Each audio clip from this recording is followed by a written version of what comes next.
আসসালামু আলাইকুম ওয়া রাহমাতুল্লাহ। ঈদ মুবারক। প্রিয় দর্শক, আশা করছি সকলে ভালো আছেন। আজকে আমরা এই ভিডিও থেকে জানবো যে ঈদুল ফিতর, ঈদুল আজহা অর্থাৎ দোনো ঈদের নামাজ, রোজার ঈদ, কোরবানি ঈদের নামাজ যদি কেউ পড়তে না পারে তাহলে সে ব্যক্তি কী করবে, এই নামাজের কায়দা আদায় করবে কীভাবে, ঈদের নামাজের কী কায়দা আছে তার নিয়ত করবে কীভাবে, পরবর্তীতে নামাজ সে যখন পড়বে একা একই তখন কি খুতবা পড়ার প্রয়োজন আছে, খুতবা পড়তে হবে ইত্যাদি। প্রিয় দর্শক, আসুন সর্বপ্রথম আমরা জেনে নিই যে নামাজের নিয়তটা করবে কীভাবে। ঈদুল ফিতর 2 রাকাত ওয়াজিব নামাজ 6 তাকবীরের সহিত ইমামের পিছনে আদায় করছি আল্লাহু আকবার। যখন আমরা জামাতে পড়ি তখন এই নিয়ত করি।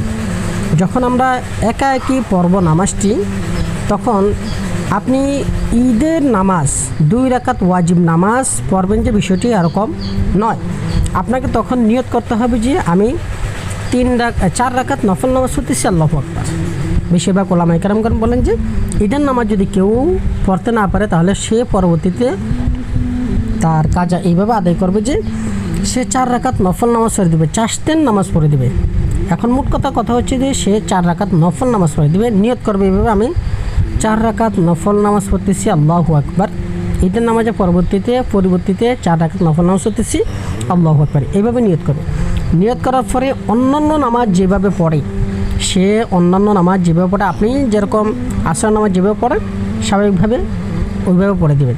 কিন্তু এটা যেহেতু নফল নামাজ, এখানে 4 রাকাতে সূরা ফাতিহার পর সূরা মিলাইতে হবে। যেরকম জোহরের 4 রাকাত সুন্নত নামাজ আছে, জোহরের 4 রাকাত সুন্নত নামাজের মধ্যে যেরকম 4 রাকাতে সূরা ফাতিহার পরে সূরা মিলে, এরকমভাবে এখানেও সূরা ফাতিহার পরে সূরা মিলাবেন।